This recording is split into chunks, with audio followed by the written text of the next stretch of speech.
Olá, meu nome é Gilberto Maestro Júnior e vou até você mais uma vez com a luz do direito, diretamente dos estúdios do Legale Virtual. E hoje trataremos de um tema que está na ordem do dia, a terceirização. Notem, estamos diante de um momento no qual se discute no Congresso Nacional uma eventual regulamentação legal para esse fenômeno tão comum na vida de tantos trabalhadores. Discutiremos então quais são os atuais pontos importantes, quais são as atuais definições que os tribunais trabalhistas dão para os direitos dos trabalhadores que laboram nestes procedimentos de terceirização de serviços e o que pode vir pela frente caso esse projeto de lei que está hoje tramitando no Congresso vier a ser devidamente aprovado. E para encontrarmos respostas a essas questões e outras delas decorrentes, conversaremos com o professor Marco Antônio Silva de Macedo Júnior, professor aqui do Legale Virtual, advogado, doutorando em Direito. Professor Marco, grande prazer em recebê-lo.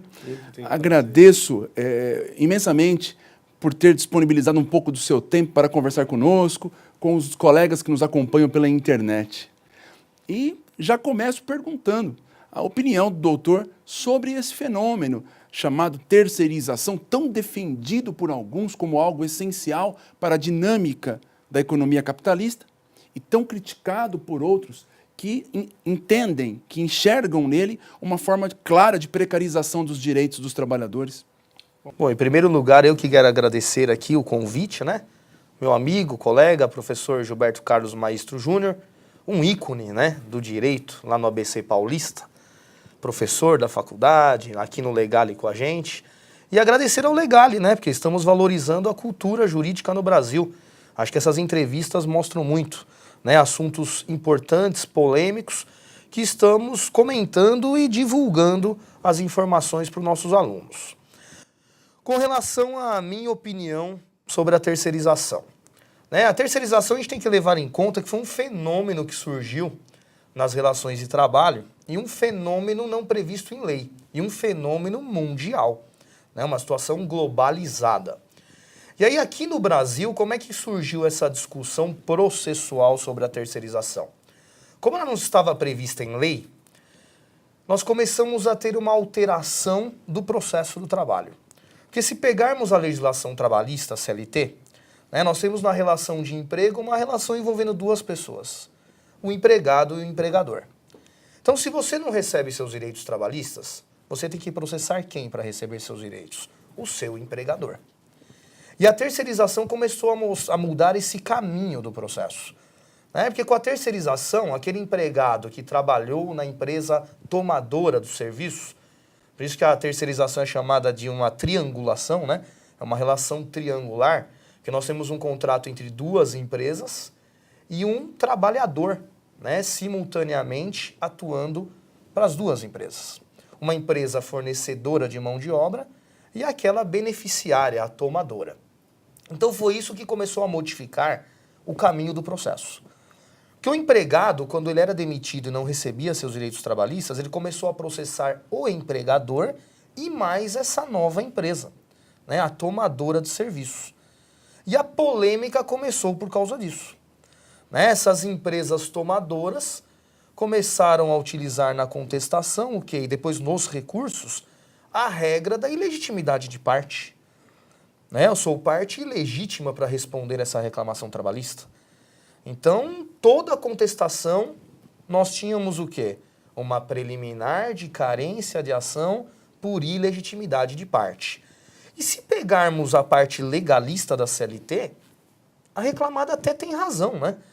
Porque quem que tem que pagar as verbas trabalhistas? O empregador.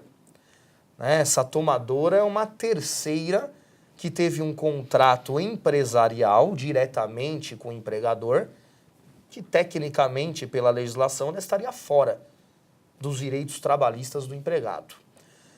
Só que como no nosso poder judiciário nós temos os juízes legalistas e os juízes idealistas, foi aí a polêmica sobre essa situação processual.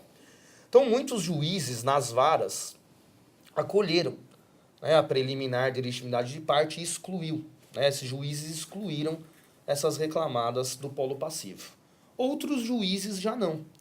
Outros juízes afastaram a preliminar, condenando a empresa tomadora com aquela ideia do Código Civil da culpa em eligendo e em vigilando. Se você contratou uma empresa para fornecer mão de obra, você tinha a obrigação de fiscalizar essa empresa. Né? Você tinha que verificar se a empresa era idônea, se ela estava pagando os direitos trabalhistas dos empregados. Como você não fiscalizou, você também tem que pagar pela dívida que o empregado não recebeu do seu empregador. Né? E aí começou aquela discussão de fundo, tá? Se vamos condenar essa tomadora, qual vai ser a responsabilidade solidária, subsidiária? A polêmica começou aí. E não tínhamos lei sobre isso. Né? A situação apareceu de uma forma globalizada nas relações de trabalho, sem previsão em lei. E o nosso TST, a polêmica chegou até Brasília. Né? Que aqueles que ficaram inconformados com as sentenças recorreram para o TRT, com recurso ordinário. Depois o TRT também, a situação polêmica nas turmas do TRT, aquele que não gostou com o acórdão do TRT, recorreu para Brasília, para o TST. Quando chegou no TST a discussão, o TST teve que achar uma saída para unificar, né? Uniformizar a jurisprudência para acabar com esses fatos controvertidos. Até falo para os alunos em sala de aula que isso é importantíssimo, né? A jurisprudência no Brasil, né, em matéria trabalhista, ela tecnicamente não pode ficar controvertida, porque isso traz insegurança jurídica para toda a sociedade, para o trabalhador, para o empresário. Então o TST ele resolveu uniformizar a jurisprudência, pacificando essa discussão se é parte ilegítima, se a responsabilidade é solidária ou subsidiária. Então é aí que eu vou dar a minha opinião com base na súmula 331 do TST. Eu acho que o TST ele criou um divisor de águas interessante com a súmula 331. Né? Foi uma referência boa. O que o TST fez na súmula 331? Logo de início, o TST separou a terceirização em duas formas. Né? O TST considera a terceirização lícita ou ilícita. Né? A súmula 331 tem dois incisos importantíssimos, né? O item 1 e o item 4. Né? O item 1 mostrando claramente que a opinião do TST é a de que o tomador não pode terceirizar a sua atividade fim. E o que é atividade fim, explicando para os alunos? Aquela atividade que é essencial para o funcionamento da empresa. Então o TST entende que na atividade essencial para o funcionamento da empresa, os empregados, né, os prestadores do serviço devem ser empregados. Né? Você tem que contratar aquela pessoa para trabalhar na sua empresa como seu empregado, não como terceirizado. Agora, o TST aceita a terceirização chamada lícita na atividade meio. Então, se é uma atividade que não é essencial para a sua empresa, você pode terceirizar. Você pode contratar uma outra empresa para fornecer a mão de obra, que é a terceirização lícita. E aí o TST, fazendo essa divisão, o que é terceirização fraudulenta e ilícita com a terceirização lícita, o TST foi aí que ele colocou o tipo de responsabilidade. Né? Então o TST no item 1 da súmula 331 deixou bem claro que se a terceirização é fraudulenta, as duas empresas responderão solidariamente pelas dívidas trabalhistas. E a súmula diz até o seguinte, que como é fraudulenta essa terceirização, o vínculo empregatício forma-se diretamente com o tomador do serviço, com a empresa que se beneficiou da mão de obra. Né? Então o vínculo é direto com a tomadora e as duas empresas, tomadora e prestadora, responsabilidade solidária. O item 4 já colocou aquela outra situação, onde a terceirização sendo considerada lícita, onde você terceirizou a atividade em meio, você não cometeu nenhuma fraude. Porém, você é responsável. Caso o empregador não pague os direitos trabalhistas do empregado, essa empresa tomadora será responsável subsidiariamente. Então é lógico que na responsabilidade subsidiária eu sou apenas o quê? O devedor secundário.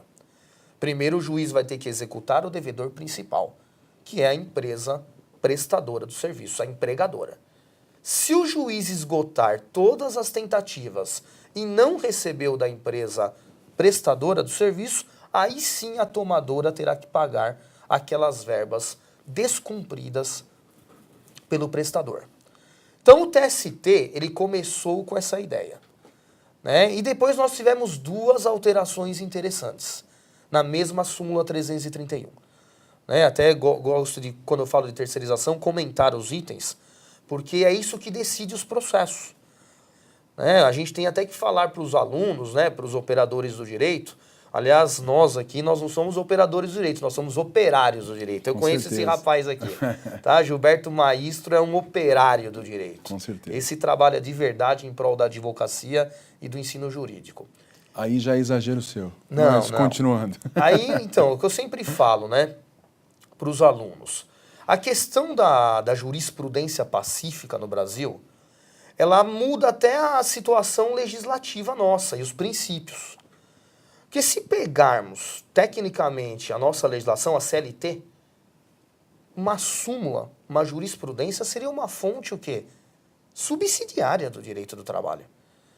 Né? A jurisprudência é uma fonte material do direito do trabalho, artigo 8º da CLT. Mas só que na prática é a súmula que decide o processo. Até pela falta de previsão Legal. acerca da questão. Agora, a pergunta que também me parece recorrente na prática, bem como nas salas de aula, ela acaba estendendo o fenômeno um pouco além da terceirização.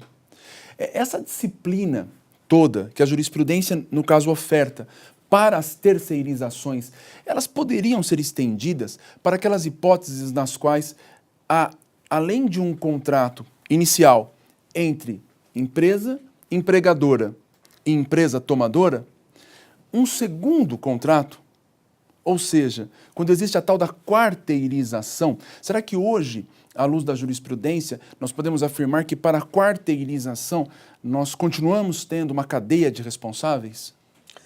Na verdade, né, até o projeto de lei, vamos falar agora do projeto de lei, né, a PL 4.330 de 2004, elaborada pelo deputado Sandro Mabel, né, e já tem um substitutivo pelo deputado Arthur Maia. Se pegarmos o projeto de lei, ele vem afrontando a própria súmula 331.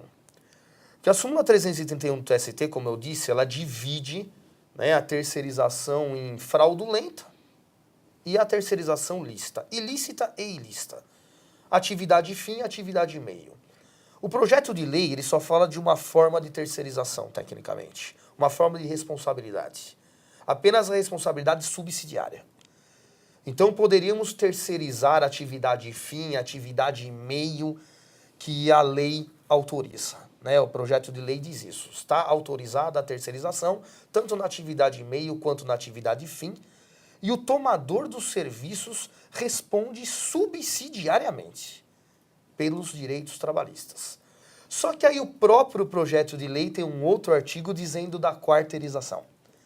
Né? E aí o artigo diz o seguinte, o artigo 11, diz que na quarteirização, ou seja, na sublocação, né, da terceirização, agora a responsabilidade é solidária. Então, o projeto de lei 4.330, ele fala da responsabilidade subsidiária na terceirização simples e na quarteirização a responsabilidade solidária. Então, o próprio projeto de lei estipula a possibilidade da quarteirização. Né? O terceirizado repassar o serviço para uma outra empresa. E aí a responsabilidade dessas empresas agora é solidária. Entre a terceira e a quarta. E a quarta. Tá? E até uma situação que nós discutimos até na CLT. Porque a CLT, em tese, tem um artigo dizendo sobre isso na Constituição Civil, né, Gilberto? O artigo 455. Fala da subempreitada. Sobre a subempreitada.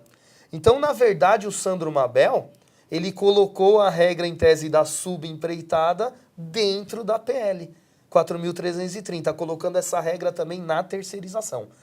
E o outro ponto polêmico da PL, né, é a seguinte, a situação é a seguinte. Nós temos o dispositivo que diz a terceirização para órgãos da administração pública aplica-se o regime da Lei 8.666 de 71. Ou seja, se pegarmos a lei das licitações, a responsabilidade da administração pública no âmbito trabalhista é zero. É zero. A administração pública só teria responsabilidade nas questões das contribuições previdenciárias, nas questões tributárias. Agora, nas questões trabalhistas, a administração pública não teria nenhuma responsabilidade pelo crédito que não foi pago pelo empregador ao seu empregado. Então é aí que vem a crítica severa da OAB.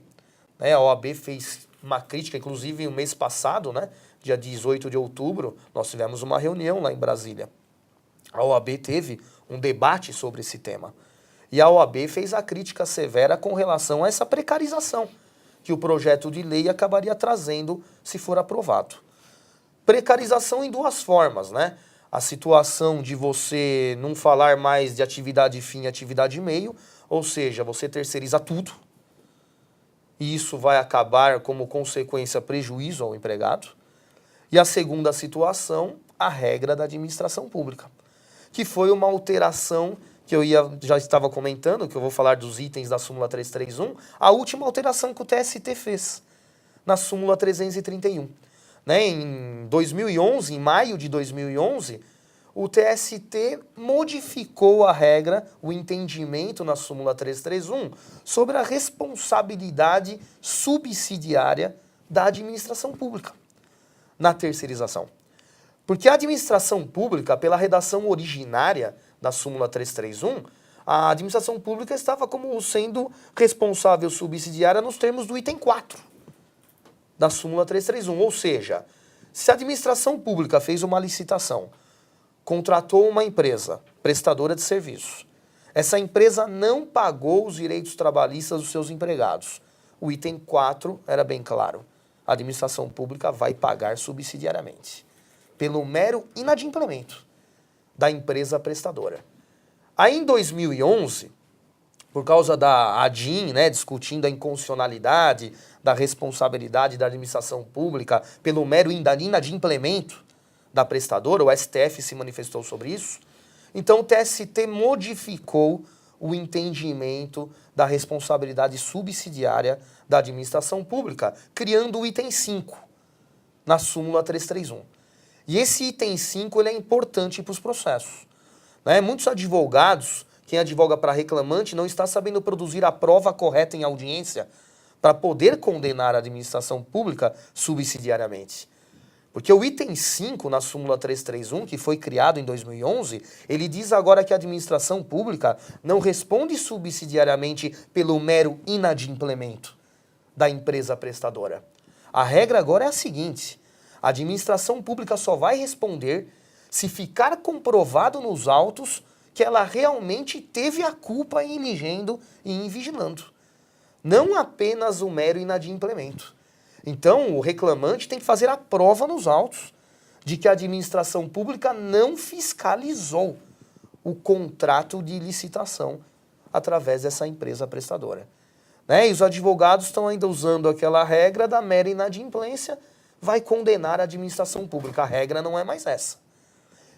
E mais um ponto importante que a PL 4.330 não menciona, e a súmula do TST foi bem clara, um novo item também criado em 2011, o item 6 da súmula 331, era uma discussão polêmica, importante nos processos. Vamos dar um exemplo. Se eu sou advogado do tomador, da empresa beneficiária da mão de obra, eu vou responder subsidiariamente numa terceirização lícita, pelo inciso 4 da súmula 331. Aí a discussão era a seguinte, Gilberto. O reclamante processou a empregadora, que é a prestadora de serviços, pedindo verbas trabalhistas, horas extras, verbas rescisórias, e ele também postula multas, multa do 477, multa do 467. E vamos colocar mais uma situação que também acontece, danos morais. Eu quero uma indenização por danos morais, ou pela falta do pagamento de alguma verba, ou até mesmo uma humilhação, um assédio moral. E aí olha só qual que era a discussão. Se eu sou advogado da tomadora, o item 4 fala que eu sou responsável subsidiário. caso a empresa principal, que é a empregadora, não pague os direitos. Então os advogados, né, estavam questionando na contestação da tomadora que se fosse condenado, só teria que pagar o que? As obrigações trabalhistas, que é o que diz o item 4 da súmula 331. Né? No inadimplemento das obrigações trabalhistas pelo empregador, o tomador responde subsidiariamente. Então, o que eu colocaria na minha contestação? O que os advogados das reclamadas estavam colocando na contestação? E depois dos recursos? Que se eu tiver que pagar subsidiariamente, eu só vou pagar os direitos trabalhistas. Ou seja, as verbas rescisórias, as horas extras, as multas não. Porque multa não é uma obrigação trabalhista, a multa é uma penalidade, é uma punição de que a primeira reclamada, descumprindo a obrigação, ela foi punida com essa multa. Então eles começaram a questionar que as multas não eram devidas, subsidiariamente. E o dano moral também. Porque se pegarmos o Código Civil, quem é que tem que pagar o dano moral? Aquele que cometeu o dano. Aquele que acarretou o dano tem que pagar a indenização. Não fui eu que acarretei o dano, foi a primeira reclamada, foi a empregadora. E isso tornou o quê? A jurisprudência polêmica. Porque uma parte da jurisprudência falava, não, vai pagar todas as verbas em que a primeira reclamada foi condenada. E outra parte da jurisprudência falava, não, só vai pagar as verbas trabalhistas, as obrigações trabalhistas. As multas não, danos morais não. Então o TST, essa discussão chegou até Brasília, e o TST em 2011 criou mais um item na súmula 331, o item 6. E o item 6 pacificou essa discussão. O item 6 da súmula ele é bem claro. Todas as verbas em que a primeira reclamada foi condenada, que é a empresa prestadora, a tomadora é responsável. A tomadora é responsável subsidiariamente por todas as verbas que a sentença condenou. Até porque me parece que a terceirização sempre foi uma forma de fraudar direitos trabalhistas. Ou não, sempre foi não, vou retificar o que eu estou afirmando aqui. A terceirização, ao que me parece, ela sempre foi um caminho possível para se fraudar direitos trabalhistas. Nós ouvimos com muita frequência relatos como, por exemplo, terceirização através de contratação de cooperativas que, na verdade, nem existiam por si só. Foram criadas pela própria empresa tomadora dos serviços para que, uma vez necessitando de mão de obra, pudesse selecionar e direcionar trabalhadores para fim de se tornarem, entre aspas, cooperados.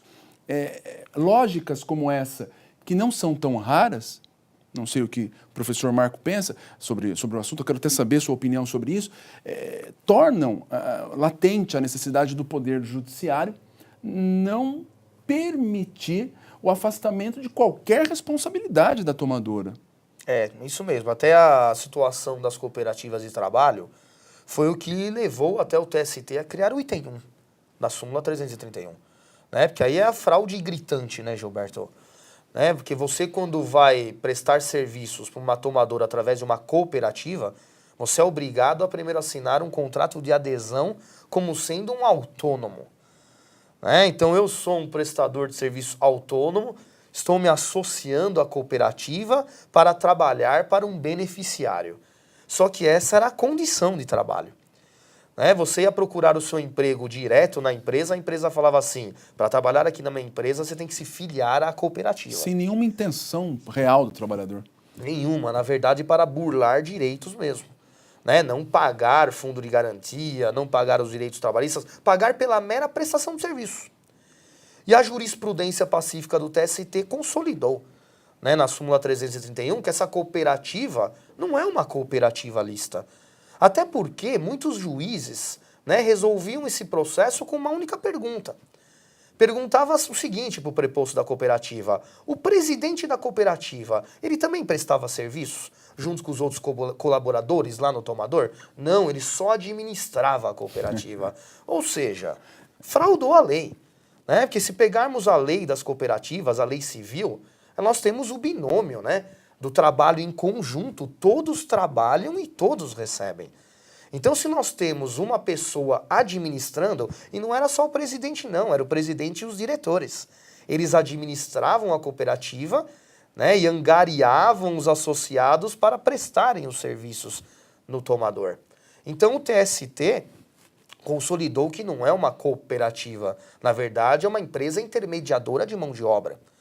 E aquele raciocínio, né, análogo, que se fossem contratados por uma agência de empregos, numa agência de empregos, que também é uma empresa intermediadora de mão de obras, o empregado tem o registro na carteira. Ele recebe todos os direitos trabalhistas, o que numa cooperativa você não tem. Né? A cooperativa está prestando serviços sem vínculo empregatício. Você está assinando uma declaração, um contrato de adesão, que você é um autônomo. E foi isso que, né, foram essas situações, essas terceirizações criadas para fraudarem a legislação trabalhista, que levou, né, toda essa discussão para o Poder Judiciário. Então o Poder Judiciário foi movimentado por essas terceirizações fraudulentas. Porque, na minha opinião, se os empregados recebessem seus direitos, isso a gente vê até em processos normais. Às vezes tem um empregado que trabalha sem registro, mas tem empregador que paga os direitos dele. Faz um acerto com ele no final, paga férias, 13º, faz um acerto de fundo de garantia, e às vezes esse empregado nem propõe a reclamação trabalhista, por uma questão moral, tecnicamente falando. Agora, nessas terceirizações fraudulentas, os empregados saíam com uma mão na frente ou outra mão atrás. Então esses empregados correram para o Poder Judiciário. E aí que o Poder Judiciário começou a ser movimentado por esse fenômeno. E na minha opinião, para até tentarmos fechar aqui a discussão da PL com a súmula 331, na minha opinião, mesmo o projeto de lei sendo aprovado, né, virando lei, na minha opinião, Gilberto, o TST vai continuar aplicando a súmula sobre essas situações que o projeto de lei não aborda. Né? E as situações que o projeto de lei mostra a possibilidade da fraude. Né? E aquilo que eu falei, no Brasil vai ficar a situação. Nós vamos ter a lei, só que quem interpreta a lei é o Poder Judiciário. Né? E o Poder Judiciário, os recursos levam o processo até o TST. O TST tem uma súmula consolidada sobre essas polêmicas. Na minha opinião, o projeto de lei sendo aprovado, a lei vai trazer as regras, mas na minha opinião o TST continua aplicando a súmula 331 por uma questão do quê? Não de legalidade, mas uma questão de primazia da realidade. Até porque nós não podemos negar que a noção de precariedade está no âmbito, no âmago do conceito de terceirização. Qual a lógica de alguém não ter a iniciativa de contratar diretamente empregados, mas contratar uma outra empresa que, por sua vez, admitirá empregados para fazer exatamente aquilo que a primeira precisava? Ora, se contratar diretamente é algo mais custoso, porque só isso justificaria, a rigor, o fenômeno da terceirização, se contratar diretamente é algo inadequado, do ponto de vista econômico-financeiro, quem contrata e cede essa mão de obra, ou seja, a empresa terceira, certamente está pagando menos, está concedendo menores vantagens sociais para esses trabalhadores. Aí, a clara precarização. Aqueles que defendem que a terceirização se explica não por uma questão econômica, mas para que haja maximização de lucros através da concentração dos esforços na atividade fim. E por isso nega-se, pelo menos o TST nega, a possibilidade de terceirização nas ditas atividades fins.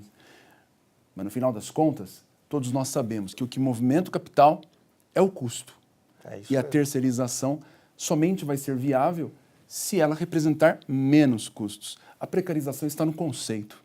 E isso que faz o tema tão importante e tão valiosas, portanto, as lições, os esclarecimentos que o professor Marco pôde trazer para você hoje, aqui no A Luz do Direito.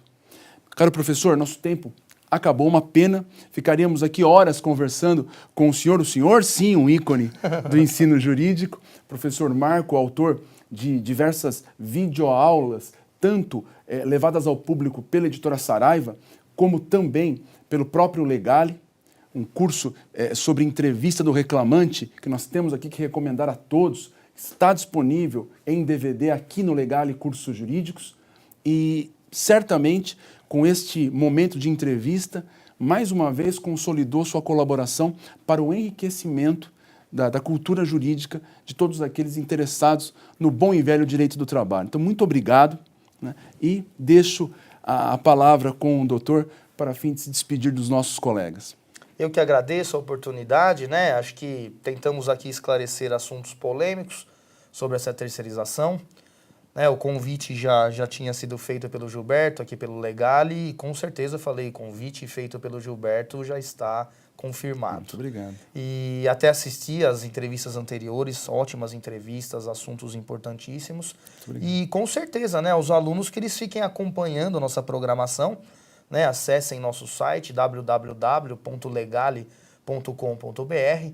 Né, nós temos produtos vendidos aqui no curso, produtos importantes para o aperfeiçoamento da cultura jurídica. E com certeza, né, professor Gilberto agora também é professor aqui da casa. Daqui a pouco teremos até um produto dele aí divulgado no mercado, tá? Mais uma vez, obrigado. Obrigado aqui à administração do Legale. E vamos aguardar agora. Finalizando o projeto de lei, está lá na CCJ, né, na Comissão de Constituição e Justiça. Depois é devolvido para a mesa da Câmara dos Deputados. E vamos aguardar aí se teremos a aprovação e como será a redação final da lei. Que venha a bem dos trabalhadores. É isso aí. Meus amigos, mais uma vez obrigado pela sua companhia e convido a todos para na próxima segunda-feira, 18 horas, novamente acessar o site do Legale e vir conosco para mais um bate-papo, mais uma exposição de algum tema importante, enfim, para mais uma análise de tema relevante à luz do direito. Muito obrigado e até a próxima.